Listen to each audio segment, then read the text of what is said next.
Hello guys, welcome to my channel and welcome to React JS tutorial. आज की इस video में हम देखने वाले हैं प्रॉप्स ड्रिलिंग। प्रॉप्स ड्रिलिंग होता क्या है, तो चलिए स्टार्ट करते हैं वीडियो को। अगर हमें डेटा एक कंपोनेंट से दूसरे कंपोनेंट में पहुंचाना होता है तो हम प्रॉप्स का यूज़ करते हैं। ठीक है, तो आप लोग देख सकते हो हमारे पास यहाँ पर डायग्राम है। हमारे पास पेरेंट है। अगर मुझे पेरेंट से डेटा पहुंचाना है चाइल्ड सी में, तो हम कैसे पहुंचाएंगे? तो हम इस डेटा को पहुंचाएंगे प्रॉप्स की मदद से। तो आप पेरेंट को अज्यूम कर सकते हैं हमारे पास app.js जो कंपोनेंट होता है वो, और मेरे पास चाइल्ड ए कंपोनेंट है, बी कंपोनेंट है, सी कंपोनेंट है। मुझे इस पेरेंट से डेटा कुछ पहुंचाना है, पेरेंट से चाइल्ड सी कंपोनेंट में, तो हम कैसे पहुंचाएंगे? हम पहुंचाएंगे प्रॉप्स की मदद से, और पेरेंट से डेटा हम पास करेंगे चाइल्ड ए कंपोनेंट के अंदर, फिर चाइल्ड ए कंपोनेंट से डेटा पास करेंगे चाइल्ड बी कंपोनेंट के अंदर, फिर चाइल्ड बी कंपोनेंट से पास करेंगे डेटा चाइल्ड सी कंपोनेंट के अंदर।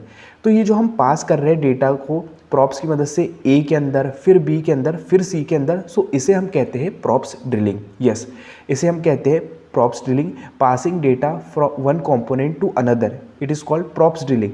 हम पास कर रहे हैं डेटा को एक कंपोनेंट के अंदर, फिर दूसरे में, फिर उसके डेस्टिनेशन पे पहुंचा रहे, तो इसे हम कहते हैं प्रॉप्स ड्रिलिंग। ये प्रॉप्स ड्रिलिंग की एक प्रॉब्लम है, हम इसको कैसे सॉल्व कर सकते हैं और इसको हम प्रैक्टिकल देखेंगे कि ये किस तरीके से बेसिकली होता है, प्रॉप्स ड्रिलिंग कैसे होती है, क्योंकि ये बहुत इंपॉर्टेंट टॉपिक है। प्रॉप्स ड्रिलिंग बहुत ज़्यादा इस पर इंटरव्यू क्वेश्चन पूछे जाते हैं। तो चलिए स्टार्ट करते हैं और प्रैक्टिकल देखते हैं कि ये प्रॉप्स ड्रिलिंग हम कैसे क्रिएट कर सकते हैं। ठीक है, तो चलते हैं हम VS कोड पर। अगर गाइज़ आप लोगों को वीडियो अच्छी लगे तो यार प्लीज़ इस वीडियो को एक लाइक ज़रूर करें, और प्लीज़ अगर आप लोगों ने चैनल को सब्सक्राइब नहीं किया तो प्लीज़ चैनल को ज़रूर सब्सक्राइब करें, क्योंकि यार बहुत सारा कंटेंट चैनल पर अवेलेबल है, बहुत सारी वेबसाइट्स है, food website, hospital website, please visit करें। हम आ चुके हैं हमारे VS कोड के ऊपर, और आप लोग देख सकते हो हमारे पास app.js है। तो ये app.js जो हमारा कंपोनेंट है, ये हमारा पेरेंट कंपोनेंट होगा। ठीक है, और हमारे पास 3 कंपोनेंट होंगे, child A component, B component, C component. तो देखिए सोर्स मेरे पास ये फोल्डर है, इस सोर्स फोल्डर के अंदर हम कंपोनेंट बना लेंगे। तो न्यू फाइल, और इसमें हम लिख देंगे चाइल्ड ए डॉट JS। इस तरीके से एक कंपोनेंट बन गया। फिर इसी तरीके से दूसरा बना लेंगे चाइल्ड बी डॉट JS। ठीक है, देन थर्ड कंपोनेंट हम यहाँ पर बना लेंगे file child C dot JS। ठीक है, इस तरीके से। तो आप लोग देख सकते हो कि हमारे पास 3 कंपोनेंट हमने क्रिएट किया है, चाइल्ड ए, चाइल्ड बी और चाइल्ड सी। तो यहाँ पर हमने 3 कंपोनेंट बनाए हैं। ठीक है, और ये जो हमारा app.js है, ये हमारा एज अ पेरेंट कंपोनेंट की तरह काम कर रहा है। ये जो हमने डायग्राम देखा ना, तो उसी तरीके से ये पूरा डायग्राम हमने जिस तरीके से देखा, उसी को हम यहाँ पर प्रैक्टिकल एग्जांपल देखने वाले हैं। तो ये पेरेंट जो कंपोनेंट होगा, हम इसको app.js अज्यूम करेंगे, और हमारे पास ये 3 कंपोनेंट है। अब हमें इस पेरेंट से, मतलब हमारे app.js कंपोनेंट से मुझे डेटा पहुँचाना है इस चाइल्ड सी कंपोनेंट के अंदर। ठीक है, तो देखिए मैंने app.js को इस index.js के अंदर इंपोर्ट कर लिया है। ठीक है, तो बेसिकली ये किस तरीके से होंगे, सब ये नेस्टेड लूप के अंदर होंगे। मतलब चाइल्ड ए कंपोनेंट के अंदर सबसे पहले app.js के अंदर चाइल्ड ए कंपोनेंट इंपोर्ट होगा, चाइल्ड ए कंपोनेंट के अंदर चाइल्ड बी होगा, फिर चाइल्ड बी के अंदर चाइल्ड सी होगा। मतलब एक के अंदर एक ये कंपोनेंट हो गए। तो हम सबसे पहले यहाँ पर कंपोनेंट को डिफाइन कर लेते हैं, उनका कोड लिख लेते हैं। RAFC react arrow function component export. इसी तरीके से RAFCE, ये हमारा आ गया चाइल्ड बी, और RAFCE ये आ गया हमारा चाइल्ड सी। ठीक है, और इनको हम इंपोर्ट कर लेते हैं। तो देखिए सबसे पहले हमें इंपोर्ट करना है यहाँ पर, तो इंपोर्ट कर लेंगे हम चाइल्ड ए को। तो हमने यहाँ पर चाइल्ड ए को इंपोर्ट कर लिया है। और पहले मैं आप लोगों को बता देता हूँ, ये जो हमारा app.js है ये परफेक्टली रन कर रहा है। तो इसको हम रिएक्ट पर चले जाएंगे, और ये प्रॉप्स ड्रिलिंग लिखा आ रहा है, तो ये परफेक्टली रन कर रहा है। देन इस चाइल्ड ए कंपोनेंट को हम यहाँ पर लिख लेंगे चाइल्ड ए, इस तरीके से। और देखिए एरर बता रहा है। क्यों एरर बता रहा है? क्योंकि हम एक ही एलिमेंट को यूज़ करते हैं, तो आपको यहाँ पर ड्यू का यूज़ कर लेना है, एम्प्टी टैग का यूज़ कर लेना है। तो देखिए अब सिंपल। देन अब मुझे यहाँ पर ये चाइल्ड ए की ज़रूरत नहीं है, हम क्या करेंगे, सिंपल चाइल्ड बी लिखना है आपको, चाइल्ड बी। देखिए जैसे मैं इंटर करूँगा ना, ये ऑटोमेटिकली इंपोर्ट हो चुका है। इस तरीके से हमने चाइल्ड बी को यहाँ पर यूज़ कर लिया। ओके, फिर चाइल्ड बी के अंदर किसको यूज़ करेंगे, इसको हटा देंगे। चाइल्ड बी के अंदर हम यूज़ करेंगे चाइल्ड सी को। तो देखिए मैंने इंटर किया, चाइल्ड सी इंपोर्ट हो चुका है, लिख लेंगे। ठीक, और यहाँ पर मेरे पास होगा चाइल्ड सी।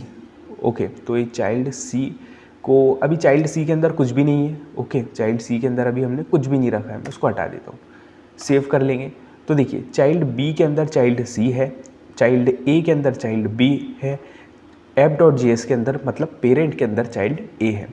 तो देखिए मेरे पास यहाँ पर एक वेरिएबल बना लेंगे हम, लेट्स से कॉन्स्ट और name, let's say code with Sufiya, ये हमारा नेम है। ये मेरे पास डेटा है, इस डेटा को मुझे पहुँचाना है अब इस चाइल्ड सी कंपोनेंट में। ठीक है, तो मुझे इसको पहुंचाना है चाइल्ड सी कंपोनेंट में। तो हम किस तरीके से पहुंचाएंगे, सो हम पहुंचाएंगे प्रॉप्स की मदद से। अगर गाइस आप लोगों ने प्रॉप्स वाली वीडियो नहीं देखी है तो मैं आप लोगों को रिकमेंड करूंगा कि प्लीज़ प्रॉप्स वाली वीडियो देख लेना, आपको इससे बहुत ईजिली अंडरस्टैंड होगा। तो लिंक डिस्क्रिप्शन में और आई बटन पर आपको मिल रही होंगी, तो प्लीज़ चेकआउट कर लेना। तो देखिए मेरे पास ये जो डेटा है मुझे चाइल्ड सी में पहुँचाना है, तो हम कैसे पहुँचा सकते हैं। तो हमने अभी समझा कि प्रॉप्स ड्रिलिंग कैसे पहुंचा सकते हैं। तो हमें पहले चाइल्ड ए में पहुंचाना होगा, फिर बी में, फिर सी में। तो देखिए पहुंचाते हैं, तो ये जो चाइल्ड ए कंपोनेंट है इसके अंदर हम प्रॉप्स पास करेंगे। प्रॉप्स कैसे पास करते हैं हमने सीखा है, पढ़ा है। तो देखिए आपको यहाँ पर एक एट्रीब्यूट देना होता है, मतलब आप कुछ भी दे सकते हो। तो आप नेम दे सकते हो, कुछ भी दे सकते हो, ऐसा नहीं कि नेम है तो नेम ही दो, आप जो भी नेम देना चाहे इसमें दे सकते हो। तो मैं दे रहा हूँ नेम। आपको इक्वल टू का sign then curly braces use करना है। करली ब्रेसेस इसलिए क्योंकि हम जावास्क्रिप्ट को यहाँ पर यूज़ कर रहे हैं, तो आपको सिंपली ये जो वेरिएबल का नेम है वो यहाँ पर लिख देना है। तो मैंने नेम लिख दिया, ठीक है, इस तरीके से।